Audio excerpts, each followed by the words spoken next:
दोस्तों करीब एक साल पहले दुनिया के सबसे अमीर व्यक्ति इलॉन मस्क की नेटवर्थ थी 340 बिलियन US डॉलर्स, जो कि रुपीस के हिसाब से बनते हैं 30 लाख करोड़ रुपए। एक साल पहले इनके पास इतना पैसा था कि इन्हें कभी भी अपने पैसों का हिसाब नहीं रखना पड़ता था और वे अपना जीवन बड़े ही ऐशो आराम के साथ बिताते थे। लेकिन अब समय बदल गया है। वो कहते हैं ना, जीवन कभी एक समान नहीं रहता, समय को बदलने में देर नहीं लगती।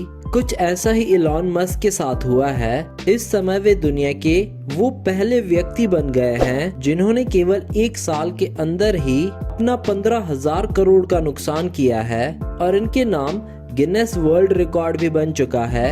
इन्होंने जब से ट्विटर खरीदा है तब से इनकी कंपनी टेस्ला के शेयर्स में 70% गिरावट हुई है और इसी कारण वे आज दुनिया के दूसरे नंबर पर अमीर व्यक्ति हैं। चलिए दोस्तों, आज की इस वीडियो में इलॉन मस्क के बारे में जानते हैं और जानते हैं कि वे अपने पैसे किस तरह से खर्च करते हैं। लेकिन वीडियो स्टार्ट करने से पहले आप हमें नीचे कमेंट करके बताओ कि इलॉन मस्क ने क्या ट्विटर खरीदकर गलती कर दी। तो चलिए अब वीडियो स्टार्ट करते हैं। दोस्तों लास्ट ईयर 27 अक्टूबर के दिन इलॉन मस्क ने ट्विटर को खरीद लिया था, जो कि 2022 की सबसे बड़ी न्यूज थी। और ट्विटर खरीदने के बाद इन्होंने ट्विटर के CEO से लेकर सभी एम्प्लॉयज को कंपनी से बाहर निकाल दिया। इन्होंने ट्विटर को 44 बिलियन US डॉलर्स में खरीदा था। कुछ टाइम पहले इलॉन ने ट्विटर पर एक ट्वीट किया था कि आई लव ट्विटर। तो उसी समय इनके एक फॉलोअर ने कमेंट किया था कि फिर तो आपको ट्विटर खरीद लेना चाहिए। बस फिर क्या था, इलॉन ने ट्विटर की मार्केट वैल्यू जो थी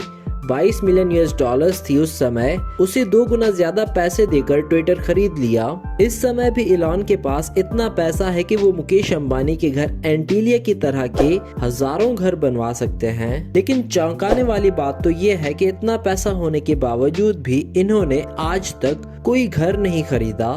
इलॉन मस्क हर एक मिनट में 3 करोड़ भारतीय रुपए कमाते हैं आज के समय में, और हर घंटे में 180 करोड़ रुपए तक वे कमा लेते हैं। इलॉन मस्क अपनी कमाई की सबसे ज्यादा परसेंटेज अपने बिजनेस में लगा देते हैं। सबसे पहले नजर डालते हैं इलॉन मस्क की कार कलेक्शन पर। इनके पास एक 1920 की फोर्ड मॉडल टी है, जो अपने समय की सबसे शानदार कार मानी जाती थी और इस कार की इस समय कीमत है 6 करोड़ रुपए। इसके अलावा इनके पास 1966 की जगुआर रोडस्टर ई टाइप कार भी है, जो कि बचपन से ही इलॉन मस्क के सपनों की कार्स में से एक थी और इसी के चलते इलॉन ने इस कार को अपनी पहली कमाई के जरिए खरीद लिया था और आज के समय में इस कार की वैल्यू है 8 करोड़ रुपए। इसके अलावा इनकी कार्स में 1976 की लोटस स्प्रिट कार भी शामिल है, जिसको जेम्स बॉन्ड द्वारा the spy who loved me नाम की मूवी में इस्तेमाल किया गया था। इस फिल्म में दिखाया गया कि ये कार एक बटन दबाने से ही तुरंत सबमरीन में ट्रांसफर हो जाती थी और एलॉन ने अपने बचपन में जब इस कार को पहली बार देखा था तो वो इससे बहुत ही ज्यादा इम्प्रेस हुए थे और एलॉन ने अपने बचपन में ही ये तय कर लिया था कि एक दिन ये कार वे जरूर खरीदेंगे। और फिर साल 2013 में जब जेम्स बॉन्ड की ये कार नीलाम की गई थी तो एलॉन ने बिना कोई पल गवाए इसको 1 मिलियन US डॉलर्स की भारी रकम देकर खरीद लिया था, जो कि रुपीस के हिसाब से बनते हैं 8 करोड़ 12 लाख रुपए। इसके अलावा एलॉन के कार कलेक्शन में 1978 की BMW 320i, BMW Hammond M5 और 1997 की मैक्लारेन F1 भी शामिल थी।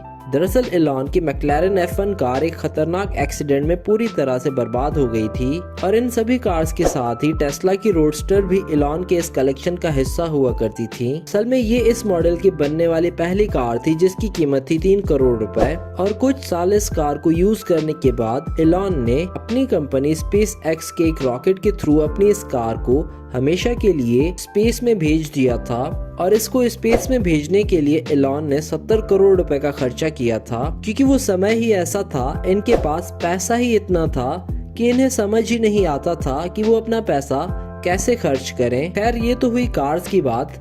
अब बात करते हैं इनकी कंपनीज की। Company number 1 Starlink. दोस्तों इस समय एलॉन मस्क अपनी कमाई का एक बहुत बड़ा हिस्सा स्टारलिंक नाम की एक कंपनी में इन्वेस्ट कर रहे हैं। एक ऐसी कंपनी जिसका एक ही टारगेट है, पूरी दुनिया में हर एक जगह इंटरनेट पहुंचा देना।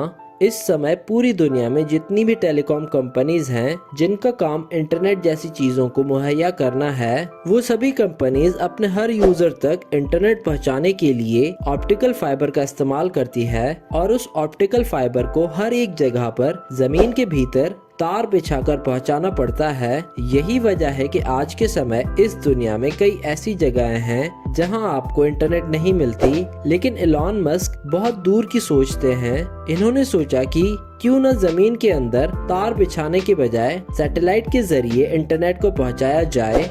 फिर क्या था, एलॉन मस्क ने एक के बाद एक हजारों सैटेलाइट्स को आसमान में भेजना शुरू कर दिया और अब वो इन सैटेलाइट्स के जरिए दुनिया के हर कोने में, चाहे आप समुद्र के बीचों बीच हो या फिर अमेज़न के जंगलों में, वहाँ पर आपको स्टारलिंक के सैटेलाइट्स के जरिए इंटरनेट पहुंचा दिया जाएगा। उम्मीद है कि आने वाले कुछ सालों में एलॉन मस्क की ये कंपनी लोगों को इंटरनेट मुहैया कराना शुरू कर देगी। एलॉन के इस प्रोजेक्ट को पूरा होने के बाद आप हवाई जहाज में भी अपने स्मार्टफोन पर इजीली नॉर्मल पैकेजेस पर इंटरनेट चला पाएंगे। Company number 2, space x. दोस्तों, ये वही कंपनी है जहां से एलॉन मस्क का पागलपन दुनिया के सामने आया। इस कंपनी को शुरू करने से पहले दुनिया भर के लोग यही सोचते थे कि अंतरिक्ष में भेजने वाले जो रॉकेट और अंतरिक्ष यान बनाए जाते हैं उन्हें सिर्फ सरकारी एजेंसी के द्वारा ही बनाया जाता है। उस समय स्टडी के दौरान एलॉन मस्क को ये भी पता चला कि इस समय स्पेस में भेजने के लिए जो रॉकेट बनाया जाता है उसमें हर एक कंपोनेंट को बनाने के पीछे कम से कम $8 बिलियन से भी ज्यादा का खर्चा आता है, जो कि रुपीस के हिसाब से बनते हैं 65,000 करोड़ रुपए। और उससे भी ज्यादा हैरानी की बात तो ये है कि इतना खर्चा करके बनाए गए रॉकेट को सिर्फ एक ही बार यूज किया जाता है, उसके बाद वो किसी काम का नहीं रहता। फिर क्या था, एलॉन मस्क ने जितनी भी दौलत कमाई थी वो सारा का सारा पैसा उसने स्पेस एक्स नाम की एक कंपनी में लगा दिया और अब उसका सिर्फ और सिर्फ यही मकसद था कि कम से कम खर्चे में एक रॉकेट को बनाना और उसे इस तरह से बनाना है कि उसे बार बार इस्तेमाल किया जा सके स्पेस में ले जाने के लिए,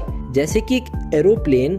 दोस्तों, आपको जानकर हैरानी होगी कि एलॉन मस्क ने अपने इस प्रोजेक्ट पर काम करने के लिए अपनी कमाई का हर एक रुपया लगा दिया, लेकिन अफसोस कि सारा का सारा पैसा लगाने के बावजूद भी एलॉन मस्क का प्रोजेक्ट 3 बार बुरी तरह से फेल हो गया। दुनिया हंस रही थी, लेकिन एलॉन मस्क के दिमाग में अभी भी यही चल रहा था कि इस प्रोजेक्ट को कैसे भी करके पूरा करना है।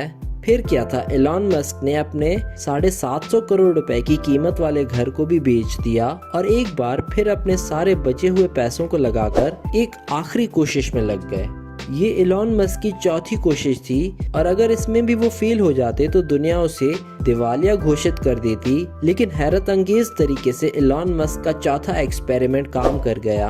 दुनिया की सबसे बड़ी स्पेस एजेंसी नासा ने भी कभी नहीं सोचा था कि ऐसा संभव हो सकता है। अमेरिकन स्पेस एजेंसी नासा ने एलॉन मस्क के साथ हाथ मिला लिया और नासा ने एलॉन मस्क को $1.5 बिलियन का कॉन्ट्रैक्ट दे दिया, यानी कि 13,000 करोड़ रुपए। और आने वाले सालों में और भी कई स्पेस एजेंसीज एलॉन के रॉकेट्स को खरीदने के लिए तैयार हैं। Company number 4, Tesla. दोस्तों, एलॉन मस्क अपनी कमाई का एक बहुत ही बड़ा हिस्सा जिस चीज के पीछे खर्च कर रहे हैं उनमें से चौथे नंबर पर आता है टेस्ला। ये एक ऐसी कंपनी है जो फ्यूचर के लिए कार्स तैयार कर रही है। एलॉन मस्क का मानना है कि आने वाले फ्यूचर में दुनिया में पेट्रोल और डीजल पूरी तरह से खत्म हो जाएगा और यही वजह है कि एलॉन मस्क अब पूरी दुनिया को इलेक्ट्रिसिटी वाली कार देना चाहते थे। फिर क्या था, एलॉन मस्क ने अपनी खुद की एक ऑटोमोबाइल कंपनी को लॉन्च करने के बारे में सोचा। आपको जानकर हैरानी होगी कि जब एलॉन मस्क के दिमाग में ऐसा चल रहा था तब उनके दोस्त बोल रहे थे कि दुनिया में इस समय तो ऑलरेडी ही इतनी ऑटोमोबाइल कंपनीज हैं जिनको टक्कर देना किसी नई ऑटोमोबाइल कंपनी के लिए इम्पॉसिबल है। फिर क्या था, एलॉन मस्क ने अपनी कमाई का एक बहुत ही बड़ा हिस्सा टेस्ला कंपनी के पीछे लगाना शुरू कर दिया और देखते ही देखते आज टेस्ला दुनिया की सबसे बड़ी कार कंपनीज में से एक है जो इलेक्ट्रिक कार्स तैयार करती है। अब चलिए नजर डालते हैं एलॉन के प्राइवेट जेट्स पर। मस्क के पास 2 गल्फ स्ट्रीम प्राइवेट जेट्स हैं जिनके मॉडल हैं G550 और G650 और इन दोनों की टोटल वैल्यू करीब 470 करोड़ रुपए है। 17 से 20 पैसेंजर्स की इस कैपेसिटी वाले जेट्स का इस्तेमाल वो एक फैक्ट्री से दूसरी फैक्ट्री में जाने के लिए करते हैं। कभी कभी तो वो इन्हीं जेट्स में सो भी जाते हैं। चलिए अब आपको इनके परिवार से मिलवाते हैं। आपको बता दें कि एलॉन के 6 बच्चे हैं। इनकी पहली बीवी हस्टन विल्सन से इनके 5 बेटे हैं और एक बेटा इनकी मौजूदा पार्टनर कैनेडियन म्यूजिशियन ग्राइम्स के साथ है। तो दोस्तों ये थी एलॉन मस्क की जीवन की कहानी। आपकी एलॉन मस्क के बारे में क्या राय है, हमें नीचे कमेंट करके बताएं।